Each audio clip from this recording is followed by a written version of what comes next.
और आप ये भी ध्यान देना कि इस प्रेसिशन जेस्चर को आपने बहुत साल पहले या आपके बचपन में कभी भी, आई एम श्योर ये थोड़ा आगे चलने के बाद अपना मोबाइल फ़ोन ट्राइपॉड से निकालने वापस आए होंगे।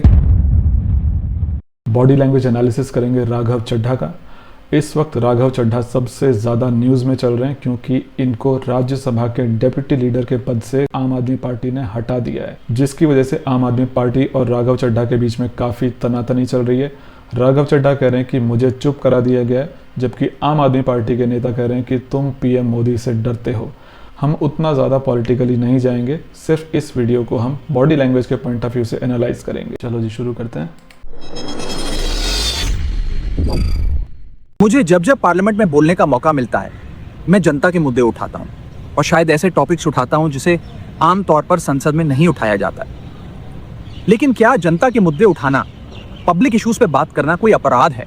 जब भी कोई पॉलिटिशियन बोलना शुरू करता है तो मैं सबसे ज़्यादा फोकस करता हूँ कि उसका फर्स्ट सेंटेंस क्या है, क्योंकि अक्सर वो अपने फर्स्ट सेंटेंस में ही पूरे वक्तव्य की परसेप्शन बिल्ड करने की कोशिश करता है। यहाँ पर हम देख रहे हैं कि राघव चड्ढा कह रहे हैं कि जब भी मुझे पार्लियामेंट में बोलने का मौका मिलता है तो मैं जनता के मुद्दे उठाता हूँ।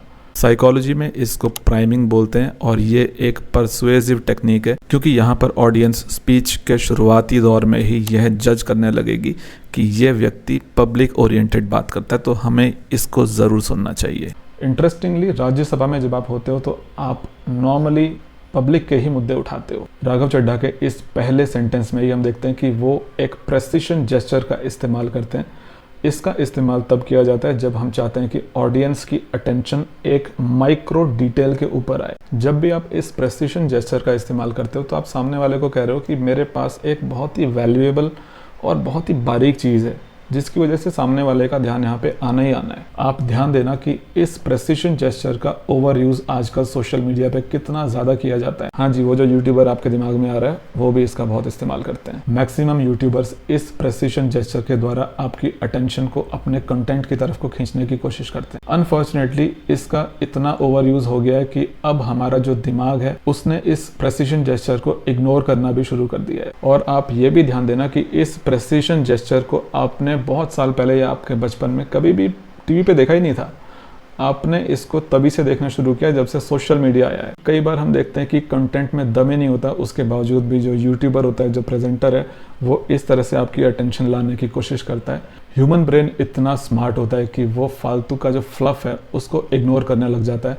उसको समझ में आने लग जाता है एक एआई की तरह कि मुझे स्पैम किया जा रहा है, और वो उसको इग्नोर करने लगता है। तो क्या इस प्रेसिशन जेस्चर का इस्तेमाल करना गलत है?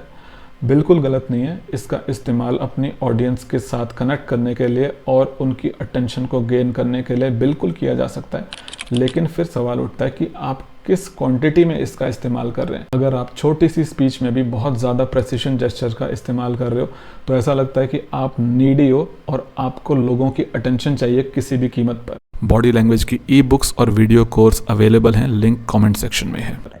मैं जनता के मुद्दे उठाता हूँ और शायद ऐसे टॉपिक्स उठाता हूँ जिसे आमतौर पर संसद में नहीं उठाया जाता है। यहाँ पे हम देखते हैं कि राघव चड्ढा ने अपने दोनों हाथों को कुछ इस तरह से खोला हुआ है जैसे कि उनके हाथ में कोई बर्तन हो। इसको बोलते हैं होल्डिंग अ बोल, यानी कि हाथ में एक बर्तन पकड़ा हुआ है और उस बर्तन में कुछ इंपॉर्टेंट चीज़ है। और ध्यान दो कि वो बोल क्या रहे हैं जब वो ऐसा कर रहे हैं। वो बोल रहे हैं कि मैं जनता के कुछ ऐसे टॉपिक्स उठाता हूँ जिनको आमतौर पर उठाया नहीं जाता है। राघव चड्ढा के हाथ में ये जो इमेजिनरी बर्तन है, इस बर्तन में जनता के लिए एक इमेजिनरी ऑफर है या वैल्यू है जिसको वो चाहते हैं कि आप बाय करो। ये बात हाईलाइट करना बहुत ज़रूरी है कि बॉडी लैंग्वेज सबकॉन्शियस लेवल पर काम करती है। भले ही आपको इसका और इसका मीनिंग नहीं भी मालूम, उसके बावजूद भी इसका सबकॉन्शियस इम्पैक्ट आपके दिमाग में फिर भी होगा। और शायद ऐसे टॉपिक्स उठाता हूँ जिसे आमतौर पर संसद में नहीं उठाया जाता है। यहाँ पर हम देख रहे हैं कि उन्होंने अपनी सारी उंगलियों को जोड़ लिया है। इसको बोलते हैं स्टीपलिंग। इसके बहुत से नाम है असल में। पिरामिड जेस्चर भी बोलते हैं इसको कई लोग। कोई इसको एक मुद्रा करके भी एक नाम होता है इसका, आई थिंक हकिनी मुद्रा, हकिनी मुद्रा भी बोलते हैं इसको। इस हकिनी मुद्रा या फिर स्टीपलिंग जेस्चर या पिरामिड जेस्चर का इस्तेमाल आजकल बहुत से नेता अभिनेता स्पीच देते वक्त करते हैं। स्टीपलिंग जेस्चर के पीछे आइडिया असल में ये होता है कि आप अपने हाथों को रखोगे कहाँ जब सामने इतनी सारी ऑडियंस के सामने आप स्पीच दे रहे हो। तो जेब में हाथ डालोगे। हो सकता है कि आपकी ऑडियंस में कुछ ऐसे सीनियर लोग हों जिनके सामने आप उतना कैजुअल होना ना चाहें, तो उस केस में सबसे अच्छा तरीका है कि आप स्टीपल कर लो।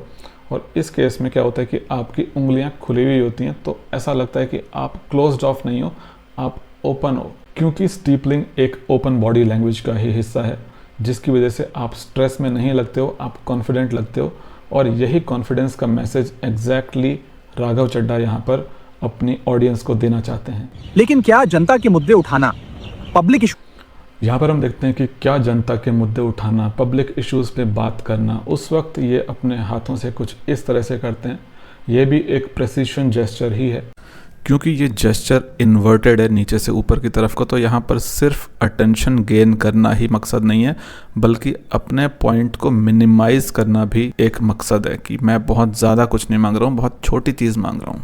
उस पर बात करना कोई अपराध है क्या? मैंने कोई गुनाह कर दिया? कोई यहाँ पर वो अपने हार्ट को टच कर रहे हैं, यानी कि वो अपनी ऑनेस्टी दिखा रहे हैं। और ध्यान देना कि इनके हाथों की जो फिंगर्स हैं वो खुली हुई हैं, वो स्ट्रेस में नहीं है। तो यहाँ पर वो अपना कॉन्फिडेंस प्रोजेक्ट कर रहे हैं, साथ ही साथ अपनी ऑनेस्टी भी दिखा रहे हैं। ये बात भी ध्यान देने की है कि इसी तरह का बिहेवियर इनकी पार्टी के मुखिया अरविंद केजरीवाल अपनी ईमानदारी दिखाने के लिए करते रहते हैं, यानी कि मोस्ट प्रोबेबली यह एक लर्नड बिहेवियर है। Have I done something wrong? इनके अभी तक के बिहेवियर में हम देख रहे हैं कि प्रेसिशन जेस्चर बार बार निकल के आ रहा है, यानी कि ये पब्लिक की अटेंशन पाने के लिए डेस्परेट हो रहे हैं। फिलहाल ये अपने आप को वल्नरेबल फील कर रहे हैं। हालांकि राघव चड्ढा अभी तक कोशिश कर रहे हैं कि ये अपना कंपोजर लूज ना करें और पूरी तरह से अपने आप को कंट्रोल में रखें, कहीं पर भी इनके इमोशंस लीक ना हों। क्योंकि जब किसी को पार्टी से निकाला जाता है या पद से निकाला जाता है, the most dominating emotion is anger. Anger सामने नहीं आना चाहिए। अगर एंगर सामने आता है तो आप डेस्परेट लगते हो, ऐसा लगता है कि आप सत्ता के भूखे हो। आप ऑब्जर्व करना कि जब भी किसी नेता को किसी पद या पार्टी से निकाल दिया जाता है तो वो सबसे पहले अपने गुस्से को छुपाता है। लेकिन यहाँ पर हम देख रहे हैं कि राघव चड्ढा का जो फोरहेड है और उनके आईब्रोज के पास जो कॉरिगेटर सुपरसिलियाई मसल होती है, उसमें एक सूक्ष्म सा स्ट्रेस है जो कि कहीं ना कहीं गुस्से की तरफ को इशारा कर रहा है, जो कि छुपा हुआ है। आज मैं इसलिए पूछ रहा हूं क्योंकि आम आदमी पार्टी ने राज्यसभा सेक्रेटेरिएट को ये कहा है कि राघव चड्ढा के पार्लियामेंट में बोलने पर रोक लगा दी जाए। इस बार प्रेसिशन जेस्चर की बजाय इन्होंने फिंगर पॉइंटिंग जेस्चर का इस्तेमाल किया है, जो कि एक असर्टिव तरीके से आपकी अटेंशन को लेने की कोशिश है। रोक लगा दी जाए। जी हाँ, आम आदमी पार्टी ने पार्लियामेंट को ये सूचित किया है कि राघव चड्ढा को पार्लियामेंट में बोलने का मौका ना दिया जाए। अब भला कोई मेरे बोलने पर रोक क्यों लगाना चाहेगा? मैं तो जब बात करता हूं देश के आम आदमी की बात करता हूं। एयरपोर्ट पर मिल रहे महंगे खाने की बात रखी, जोमेटो ब्लिंकिट के डिलीवरी राइडर्स की प्रॉब्लम रखी, खाने में मिलावट का मुद्दा। हम यहाँ पर इनके आईब्रोज को देखते हैं कि ये किस तरह से इन्वर्टेड वी बन गई है, जो कि सैडनेस की तरफ को इशारा होता है। क्योंकि यहाँ पर राघव चड्ढा पब्लिक सफरिंग्स जैसे कि खाने में मिलावट और ब्लिंकिट राइडर्स की समस्याओं के ऊपर बोल रहे हैं, इसलिए यहाँ पर वो एम्पैथी दिखाने का प्रयास कर रहे हैं, यानी कि समानुभूति। मुझे भी वैसा ही दर्द हो रहा है, मैं भी वैसा ही दुखी हूँ जैसे कि आप दुखी हो। तो इस तरह से यहाँ पर वो आईब्रोज से इन्वर्टेड वी बना करके सैडनेस वाली एम्पैथी दिखाने का प्रयास कर रहे हैं। उठाया, टोल प्लाजा लूट से लेकर बैंक चार्जेस लूट की बात करी, यहाँ तक कि मिडिल क्लास पे टैक्स के बोझ से लेकर कंटेंट क्रिएटर्स पर स्ट्राइक क्यों करी जाती है, टेलीकॉम कंपनियां कैसे 12 महीने में 13 बार हमसे रिचार्ज कराती हैं, डेटा रोल ओवर नहीं देती हैं, रिचार्ज खत्म होने के बाद इनकमिंग रोक देती हैं, तमाम इश्यूज मैंने सदन में उठाए। और ये मुद्दे उठाने के बाद देश के आम आदमी का तो फायदा हुआ, लेकिन इससे आम आदमी पार्टी का क्या नुकसान हुआ? भला कोई मुझे बोलने से क्यों रोकना चाहेगा? कोई मेरी आवाज को क्यों बंद करना चाहेगा? खैर, ये जो अभी इन्होंने खैर बोला ना, ये तो बिल्कुल भी डाइजेस्ट नहीं हुआ। क्योंकि जब भी हम एक सेंटेंस से दूसरे सेंटेंस में जब ट्रांजिशन करते हैं, तो जो खैर बोलते हैं ना, ये जो ट्रांजिशन वर्ड होता है, ये अक्सर दूसरे सेंटेंस के जैसा साउंड करता है, पहले सेंटेंस के जैसा साउंड नहीं करता। या तो ये ट्रांजिशन वर्ड बिल्कुल फ्लैट होगा, उसमें कोई इमोशन ही नहीं होगा, या फिर सेंटेंस 2 के जैसा साउंड करेगा, क्योंकि ट्रांजिशन कर रहे हैं ना, एक सेंटेंस से दूसरे सेंटेंस पे जा रहे हैं। तो ये जो खैर बीच में लगता है या खैर के बजाय कोई भी दूसरा वर्ड है, वो अक्सर सेकंड वाला जो सेंटेंस है उसके जैसा साउंड करता है।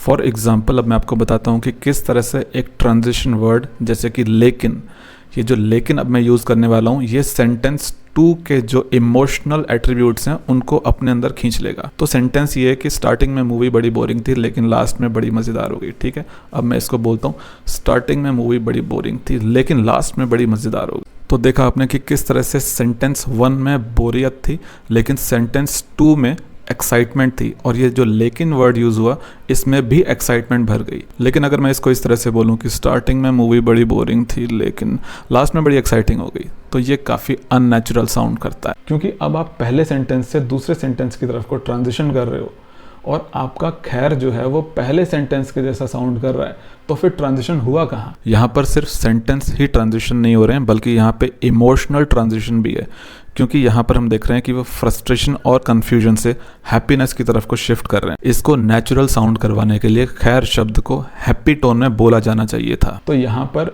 इनके रिहर्सल में कमी है। भला कोई मुझे बोलने से क्यों रोकना चाहेगा? कोई मेरी आवाज को क्यों बंद करना चाहेगा? खैर, आप लोग मुझे अनलिमिटेड प्यार देते हैं। मैं जब जब आपके मुद्दे उठाता हूं, आप मुझे सपोर्ट करते हैं, मुझे शाबाशी देते हैं, मेरा हौसला बढ़ाते हैं। मैं आपको कहना चाहता हूं थैंक यू। यहाँ पे आप देखिए जैसे इन्होंने थैंक यू बोला तो थोड़ा सा ये आगे की तरफ को आए, because he wants to connect. ऐसे ही मेरा हाथ और मेरा साथ थामे रखिएगा, छोड़िएगा मत। मैं एक चीज़ मैं अब इनको भी बोलना चाहता हूँ, राघव चड्ढा को और सारे जितने भी जो लोग स्टेज पर बोलते हैं या कोई भी ओरेटर है, नेगेटिव सेंटेंस कभी भी मत बोलो। कभी भी ये मत बोलो कि आप कभी भी मेरा हाथ मत छोड़ना, हमेशा ये बोलो कि आप मेरा हाथ पकड़ना। कभी भी ये मत बोलो कि आप कभी ऐसा ना हो कि आप मेरा प्रोडक्ट ना खरीदो, हमेशा बोलो कि आप मेरा प्रोडक्ट खरीदो। कभी भी ये मत बोलो कि आप मेरे को कहीं ऐसा ना करना कि मेरे को वोट ना दो, हमेशा ये बोलो कि मुझे वोट दो।